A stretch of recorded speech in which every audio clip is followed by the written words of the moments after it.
This is Larry the Bearded Wonder with World 11, and you're tuned to the World 11 Podcast Network. Press start to engage your mind. Hello, this is your host Zoe, and welcome to Mind Over Media Podcast, a podcast powered by the World 11 Network. Here's a note for all listeners. I am not a licensed psychologist, and all views from the show are from my point of view or from the point of view of my guests. Please take this into consideration while listening. Thank you.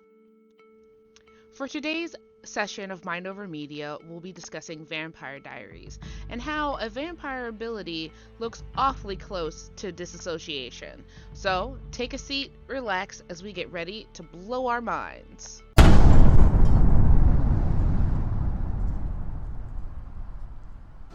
Spoilers. As previously stated, there are spoilers ahead. While we try not to reveal everything about the media we cover, there are spoilers about the content. Keep that in mind as you enjoy today's show. I know you're obsessed with me.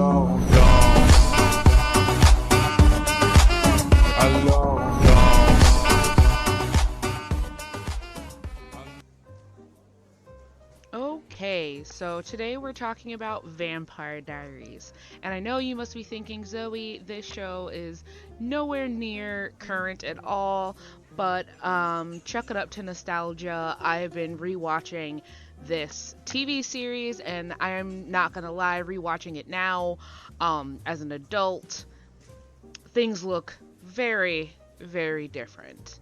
But today I'm focusing on certain traits of the vampires in the show, and a little bit of those will be focusing purely on Damon Salvatore in that show.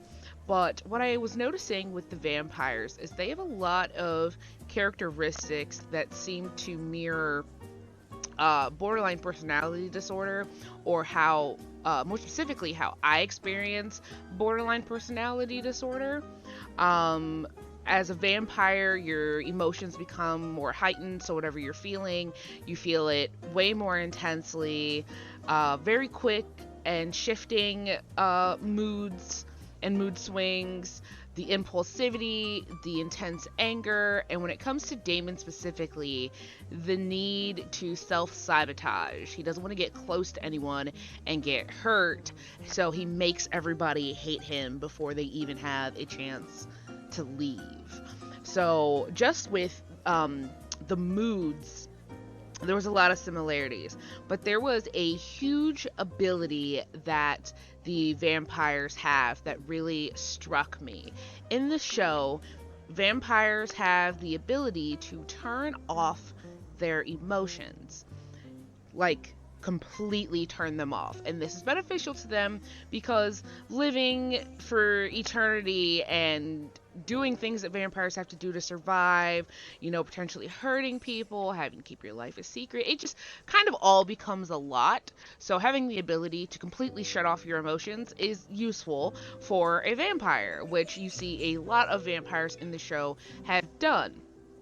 The thing with Damon is his were off for a while and then they're on, and other people have theirs on and off, but that is actually what I want to focus on, because shutting off your emotions is very similar to a trait within borderline personality disorder, but also this is something that exists in other disorders as well, is disassociation. And there actually is a disorder just for disassociating. It's dissociative identity disorder. And like I said, this exists in a lot of things, schizophrenia, and just tons of other mental health illnesses. But when I watched this, I was viewing it in my own perspective as someone who has borderline personality disorder. So, for those with BPD, this is very common where it's a trauma response where in your past you dealt with trauma, and to deal with that trauma, you shut off your emotions so you could physically go through it. And just to give you an idea of what disassociation might look like, might feel like, some people have described it as an out-of-body experience where you're kind of existing, but you might think that the environment around you isn't real, or that you yourself aren't real. Um, you might hear voices, depending. You can feel emotionally numb and detached. I know for me personally, it shows up in not an out of body experience, but I kind of feel myself almost moving in slow motion. Like I'm doing things, but I'm not even really sure how I'm doing them. It's almost like a healthier example of disassociation would be if you ever have driven a car and you got to your destination and you go, wow, I don't really remember the last 5 minutes of me driving.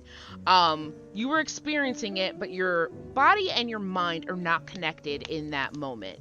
It's disassociated. They are no longer connected. This can lead to you forgetting things, having gaps in your memory.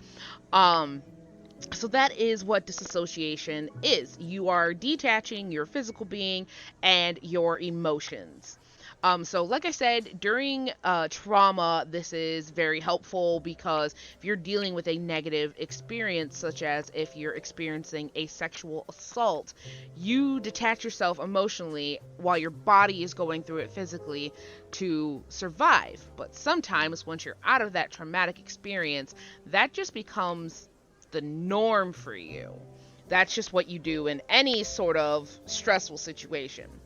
But anyhow, on to why I think this mirrors it very well. So like I said, vampires can completely turn off their emotions. Now what I liked about what they did is, if what made you turn off your emotions was a strong enough reason, like in the show, someone's brother dies, and so because they can't deal with that hurt and that loss, they shut off their emotions. Another character was hating their life, felt like they had no purpose, and they wanted to become a vampire so they could turn off the pain they were feeling. And so if the reason you turn them off is strong enough, or if you've had your feelings off or dissociated for so long, it can be very, very hard to turn your emotions back on. In the show, but this also translates to dissociating in real life. I know that if I'm dealing with something super traumatic that I really, really, really don't want to deal with, I will disassociate. It's not something I consciously do. Like I said, it is an automatic behavior, so due to trauma. But I know that if I stay in that state too long, turning my feelings for anything, like even the smallest thing, is very, very difficult the longer I do it, because disassociation can last a few hours, a few days, a few weeks. So that was something that I was like, oh wow, that's really interesting. I didn't even realize just how close these two things were. Now, also something with this vampire ability to shut off emotions. When that person turns their emotions back on, they are feeling everything that they have ever felt and had repressed. So they're thinking, I know one person turned their emotions back on, and they realized they had been, recklessly killing people and endangering people that they cared about. And so then they started feeling extremely, extremely guilty, and almost had another breakdown just from turning those emotions back on. And that made me think of when that happens with me. These are feelings that I'm trying to push away, because while in the moment of trauma, you may not be dealing with it, your subconscious holds on to it because you actually did experience it. Even during your disassociation, you still had to go through it. It wasn't as if it didn't happen. So when you reconnect, what was in your subconscious now starts to come to the front and become conscious. And so you actually have to deal with it in the long run. And that can be very, very tricky. And it really depends on what emotion you were avoiding. On future episodes, I'll go into how you might be able to handle these different emotions. But I thought it was really interesting how they showed, yes, you can turn the switch off, but when you turn it back on, you still have to deal with it. You still have to handle your emotions. You still have to face up to what you were feeling. And I just want to say for anyone who's listening to this that emotions are valid. Our thoughts might not always be valid. Our actions may not always be valid, but your emotions are always valid. And you need to feel those emotions. You need to honor those emotions and accept them. So if you're angry, you can say, yes, I'm angry right now, and acknowledge it. You can say, yes, I'm feeling sad right now, and acknowledge it. Don't push them away because you think you shouldn't be feeling them. Because when you turn it off and you come back and you turn them on, it's going to hit tenfold. So I will say, this isn't a current show.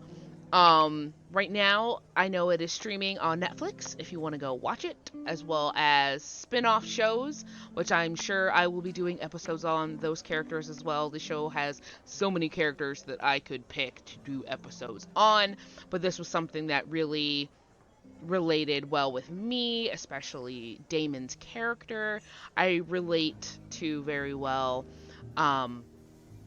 But yeah, if you want to watch it and haven't, go check it out. And that is the end of our session today. Sadly, our time is up. Make sure to come and join us next week. This was Mind Over Media. I'm Zoe, and as always, remember to protect your peace. You can find Mind Over Media podcast in the World 11 podcast feed at world11.podbean.com.